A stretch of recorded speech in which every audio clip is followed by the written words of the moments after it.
পৃথিবী আবাদ করেছে তাদের সম্পর্কটা কি? তারা হলো স্বামী স্ত্রী, তারা মা বাপ নয়, ভাই বোন নয়, তারা নানা নানি দাদা দাদি নয়, তারা দুজন ছিল স্বামী স্ত্রী, একজন ছিল স্বামী আর একজন ছিল স্ত্রী। তাহলে স্বামী স্ত্রী সম্পর্কটা কত মূল্যবান! এটা জান্নাতে তৈরি হয়েছে, এটা পৃথিবীতে তৈরি হয়নি। এবং জান্নাতের ভিতরে আল্লাহ স্বামী স্ত্রী নামে একটা আত্মীয়তা বানালো। এখনো মা এলো না, আব্বা এলো না, ভাই এলো না, বোন এলো না, মামা এলো না, মামি এলো না, খালা এলো না, খালু এলো না, চাচা চাচি ফুফু ফুফা কিছুই এলো না।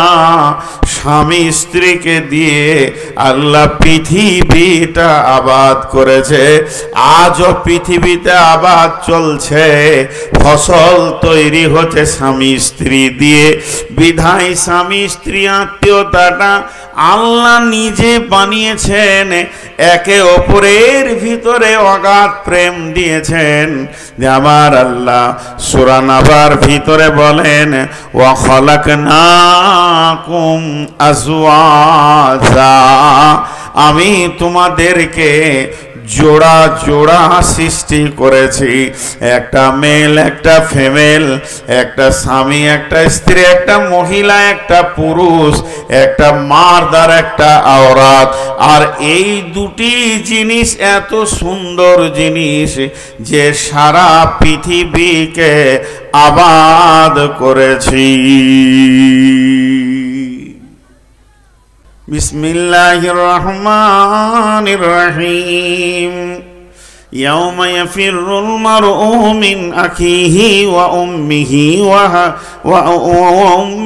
وأبيه وصاحبته وبنيه لكل امرئ يومئذ شأن يغنيه وجوه يومئذ مسفرة ضاحكة مستبصرة ووجوه يومئذ عليها غبرة ترهقها قترة أولئك هم কাফারাতুল ফাজারা।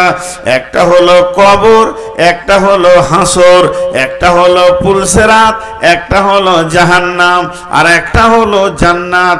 জাহান্নামে কেউ কাউকে মনে রাখতে পারবে না, কিয়ামতের মাঠে কেউ কাউকে মনে রাখতে পারবে না। কবরে পেরেশানি তো পেরেশানি চলবে, পুলসিরাতে নিজেকে কি করে বাঁচাবো এ নিয়ে ব্যস্ত থাকবে।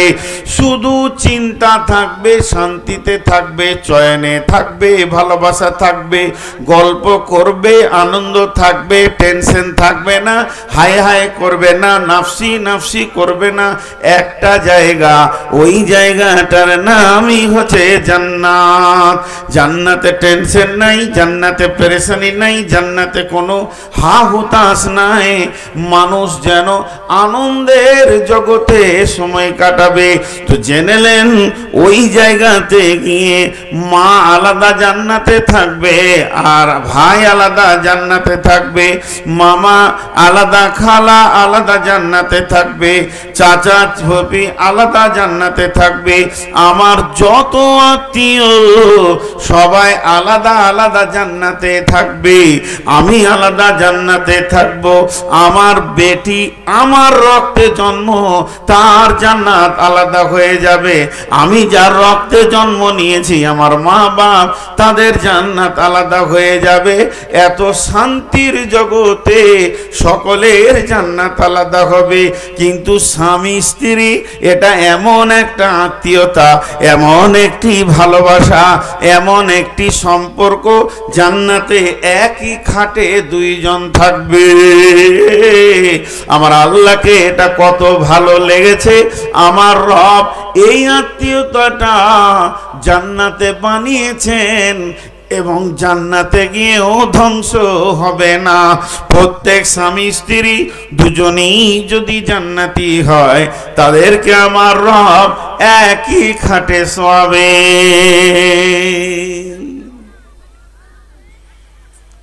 এটা একটা আনন্দের জীবন। আর এই স্বামী স্ত্রীকে দিয়ে আল্লাহ সারা পৃথিবীকে আবাদ করেছেন। আমি খালি একটা জায়গায় এখনো অটল দাঁড়িয়ে আছি স্বামী স্ত্রী, কিন্তু এই স্বামী স্ত্রীকে দিয়ে আল্লাহ যে বিভাজনগুলো করেছেন ওই বিভাজনটা এবার আমি শুরু করব। শুরু করার আগে আপনাদের মাথাতে যে 5টা মিনিট আমি বক্তব্য রেখেছি বা 10টা মিনিট বক্তব্য রেখেছি তার টোটাল সার অংশটা তুলে দিচ্ছি যে পৃথিবীতে যত আত্মীয়তা আছে থাক না কেন, একটা আত্মীয় এমন আত্মীয় যা দিয়ে আরো মাল তৈরি হয়, আরো বাচ্চা তৈরি হয়, সেই আত্মীয়তাটার নাম হচ্ছে স্বামী স্ত্রী। আমার আল্লাহ এটা জান্নাতে বানালেন আর এইটাকে দিয়ে গোটা পৃথিবীকে আবাদ করলেন। এবং এই দুটি সম্পর্ক কিয়ামতের দিন থাক আর না থাক মানুষ তো পেরেশান থাকবে, জান্নাতে স্বামী স্ত্রী এক জায়গায় থাকবে। এখন মেন যে আয়াত পড়েছি সেখানে চলে যাচ্ছি, মেন আয়াতে চলে যাচ্ছি। এতক্ষণ আমি ছিলাম উপস্থাপনায়, ভূমিকায়। ভূমিকাটা যদি আপনাদেরকে আমি আর 1 মিনিট বলতে পাই তো আমি খুশি হয়ে যাব। 1 মিনিটের জন্য রিপ্লাই করে দিচ্ছি, ছোট করে দিচ্ছি। আল্লাহ তাবারাক ওয়া তাআলা পৃথিবীতে মানুষ যখন সৃষ্টি করলেন প্রথম তৈরি করলেন স্বামী স্ত্রী, অন্য কিছু নয়, আর সেটা করলেন জান্নাতে। আর ওইটাকে দিয়ে সারা পৃথিবীকে আবাদ করে দিলেন। ঝামেলা চট করে বুঝে নিতে হবে, যারা ব্যাচেলিয়ার আছে তারা বুঝে নেবেন। স্বামীর ভিতরে স্ত্রীর, স্ত্রীর ভিতরে স্বামীর যে স্বাদটা আছে ওটা জান্নাতের স্বাদ। ওটা পৃথিবীর কেউ আজ পর্যন্ত মেপে দিতে পারেনি যে এই স্বাদটা কেমন। এটা জান্নাতি স্বাদ, কারণ জান্নাত থেকে এই স্বাদটা দেওয়া হয়েছে।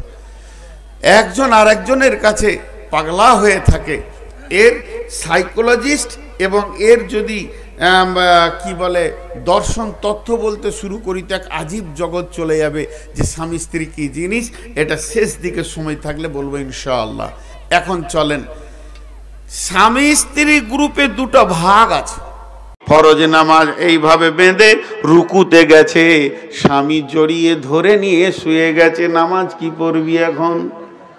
এটা কোন বয়স? এত নামাজের বয়স নয়, এখন রিল্যাক্স করব, হইচই করব। বিবিকে নামাজ পড়তে দেয় না, বাপকে ফোন করেছে আব্বা আমাকে নিয়ে চলো, সেকে নিয়ে যাচ্ছে। বলে হঠাৎ কেন মায়ের বাড়ি যাবি? শাশুড়ি জিজ্ঞেস করতে, বলে মা যাই একবার যেতে দেন, আমাকে মনটা অনেক খারাপ লাগছে। বাড়ি বিদায় নেওয়ার সময় শাশুড়িকে ডেকে বলছে, মা পারলে বেটার বিয়ে দিয়ে দিয়েন, চল না আমার দ্বিতীয়বার ফিরে আসব না, জীবন যৌবনটা কাটিয়ে নিব বাপের বাড়িতে, ভিক্ষা করে খেয়ে নিব, এই রকম জালেমের সংসার করব না যে আমাকে ফরজ নামাজ পড়তে দেয় না। বহু মহিলা নির্যাতিত অবস্থায় রয়েছে, এরা কি করবে? তাহলে কি স্বামীর জন্য এরা জাহান্নাম চলে যাবে না? আল্লাহ তাবারাক ওয়া তাআলা বলছেন, ও আমার বান্দিরে, তুমি আমাকে ভালোবাসো, আমি জানি, আমিও তোমাকে ভালোবাসি। শুনে নাও, তোমার স্বামীটা বড় জালেম, এর জন্য আমি আল্লাহ তো জালেম নয়, আমাকে তুমি অত জালেম মনে করিও না। শুনে নাও, তোমার স্বামী জাহান্নাম গেলেও আমি আল্লাহ তোমাকে জান্নাতে দিব। পৃথিবীর বুকে